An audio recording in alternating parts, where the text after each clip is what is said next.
불교와 제사. 불교, 제례의 의미와 역사. 불교 제례는 크게 가정에서 지내는 불교식 제사와 사찰에 의뢰하여 지내는 제의 형식이 있다. 일반적으로 사찰에서 지내는 제사는 천도제의 방식으로 지낸다. 그것은 삼보의 가피력으로 영가를 천도하는 의미가 크기 때문이다.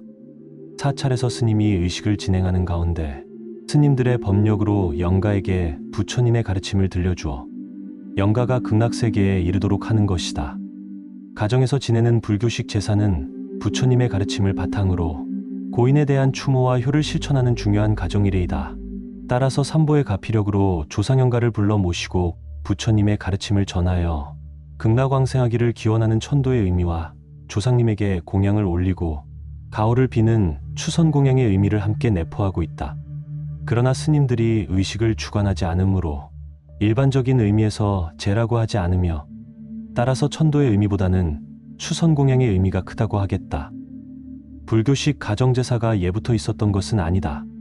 그러나 불자로서 관혼상제 등의 일생일해를 불교식으로 행하는 것은 당연하고 교리에 맞는 법도로 제사의식을 진행하는 것은 무엇보다 중요하다. 본래 불교에서는 부처님의 뜻을 따라 제식주의에 부정적이었다. 그러나 조상의 영혼을 모시고 조령제를 지내온 고대 인도 문화는 인간의 본래적 심성을 담은 것이어서 초기 불교 당시부터 영가에 대한 제를 수용하게 되었다. 당시 인도에서는 사람이 죽어 다음 생을 받을 때까지의 중유의 상태를 뿌레따라 하였고 뿌레따의 단계를 거쳐 조상신으로 자리하려면 조령제를 지내야 한다고 여겼다. 이 뿌레따가 아귀로 한역되면서 초기 경전에는 영가를 위한 의식을 시아규회라고 기록하였다. 제사에 해당하는 시아규회는 팥을 뿌리거나 흐는 물에 음식을 던지거나 음식을 담은 그릇을 들고 연부를 외우는 등의 방식이었다. 이후 중국 불교에 와서 조상은 후손의 공물이 필요한 존재라고 생각하여 불교식 제사에 해당하는 제일회가 정착되었다. 우리나라는 고려시대부터 49제를 비롯한 천도제가 활발히 행해졌고 천도제에는 제사에 해당하는 시식 절차가 있어서 영가를 위한 불교의식은 제사와 밀접한 관계를 맺으며 전승되었다. 아울러 고인의 기일에 사찰이나 궁궐에서 기제를 지낸 기록이 있는데 이로써 기제사와 명절제사 역시 불교에서 일정한 역할을 담당해왔음을 알 수 있다. 조선시대에 와서는 스님들이 주관하는 불교식 제사를 금함으로써 점차 제사는 가정에서 후손들이 봉행하는 것으로 정착되었으나 49제를 비롯한 우람분제, 수륙제 등의 천도제는 꾸준히 그 맥을 이어왔다. 실제 역사적으로 상제례를 중심으로 한 불자들의 사후일에는 유교와 불교를 통해 복합적이고 이중적으로 치러온 경향이 크다. 유교식 의례를 치르는 한편으로 불교의 내세관과 구제사상에 의해 종교적 욕구를 충족시켜왔던 것이다. 따라서 영가의 내세와 산자의 발복을 기원하는 다양한 조상일례가 천도제라는 이름으로 행해졌다.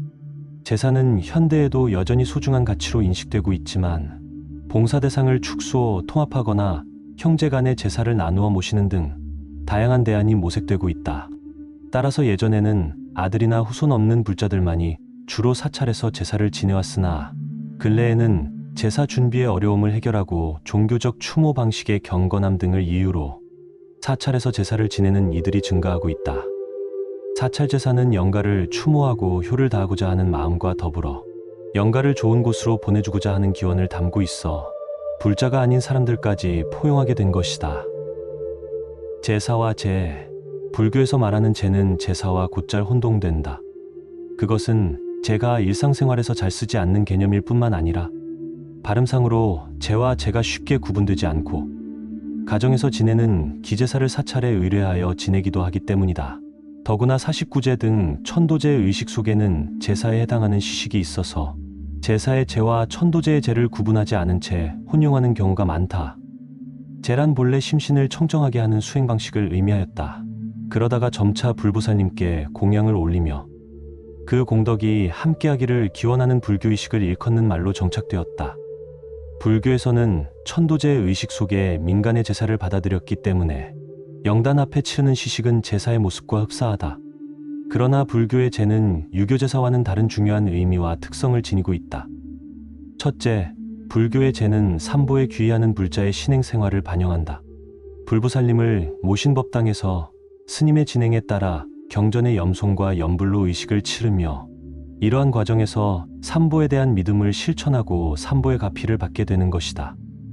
따라서 불교에 수용된 제사는 사찰과 가정의 구분 없이 삼보의 가피력에 의지하고 삼보에 귀의하는 종교적 의미로 이루어진다. 둘째, 유교식 제사의 일반적인 의미가 고인을 추모하고 효를 실천하는 데 있다면 제는 이에 더하여 영가의 극락왕생을 기원하고 깨달음의 세계로 인도하는 의미를 지닌다. 불보살님의 가피를 기원함과 동시에 영가에게 부처님의 가르침을 들려주어 스스로 깨우침을 얻을 수 있도록 이끌어주는 것은 다른 종교에서 찾아볼 수 없는 불교의 특징이라 하겠다. 셋째, 제는 해당 영가만이 아니라 천도가 되지 못한 제 떠도는 모든 유주, 무주, 고온과 지옥 중생을 함께 의례의 대상으로 삼는다. 개인의 천도제라 하더라도 영가를 모시는 영단의 유주, 무주, 고온을 함께 청하여 이들 모두를 천도의 대상으로 삼아 의식을 진행하게 된다. 이는 자신이 지은 선행의 공덕을 중생을 위해 돌리는 것으로서 불교의 회양정신을 실천하는 것이다. 넷째, 제는 육류, 생선과 술을 사용하지 않는다. 동물성 공약물을 올릴 수 없으므로 떡, 과실, 고임 음식을 정성껏 차려 상차림의 격식을 갖추게 된다.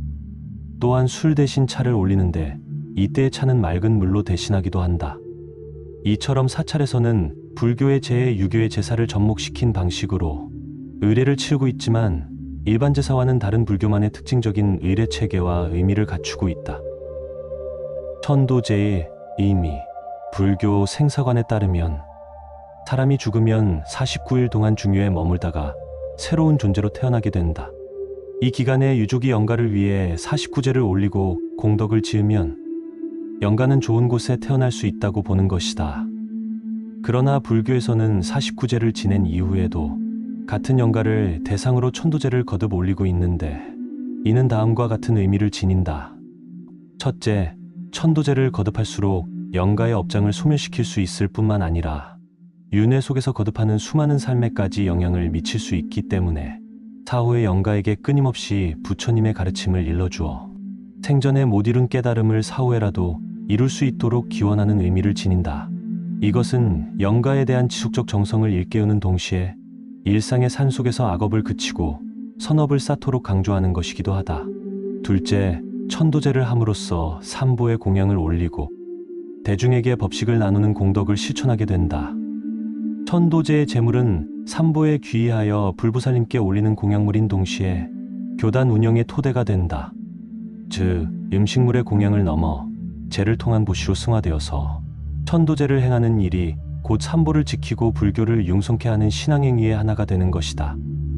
고대 인도에서는 출가 수행자에게 음식물을 공양하는 것을 큰 공덕이라 여겼으며 현재도 동남아 불교 국가에서는 이 의무를 지키고 있다. 또한 의례를 마친 뒤에 대중과 음식을 나누는 것은 그 공덕을 함께 나누다는 의미로 회양을 실천하는 일이다. 셋째, 모든 천도제는 해당 영가만이 아니라 천도되지 못한 채 떠도는 일체 고온과 지옥 중생을 함께 청하여 구제하는 공덕을 지닌다. 중류 단계에 있는 영가만이 아니라 육도윤회의 어느 지점에 놓인 모든 중생을 부처님의 자비로서 천도하는 것이다. 넷째, 천도제를 치름으로써 쌓게 되는 공덕은 결국 제를 주최한 살아있는 사람에게 돌아가게 된다. 영가와 더불어 살아있는 이죽도제를 통해 자신의 죄업을 참회하고 제계를 지킴으로써 업장을 소멸하고 공덕을 짓게 되는데 이것은 남을 위하여 행하는 일이 곧 자신을 위하는 공덕이 된다는 것을 나타낸다. 사람은 죽어도 인연은 죽지 않습니다. 제사는 단지 고인을 부르는 날이 아니라 나의 마음이 나의 근원으로 되돌아가는 순간입니다. 그리움은 공양이 되고 정성은 법이 되어 조상은 자손의 손끝을 빌려 다시 한번 세상에 옵니다. 천도제란 영가를 위한 길이면서 동시에 살아있는 자가 스스로의 업을 비추는 거울입니다. 공양의 쌀 한 톨에도 자비의 향기가 스며 있고 연불의 소리 한 줄기에도 회양의 바람이 깃듭니다. 그러니 제사란 죽은 이를 위한 일이 아니라 살아있는 나를 깨우는 일입니다. 삶이 곧 제사여 하루의 행이 곧 제입니다.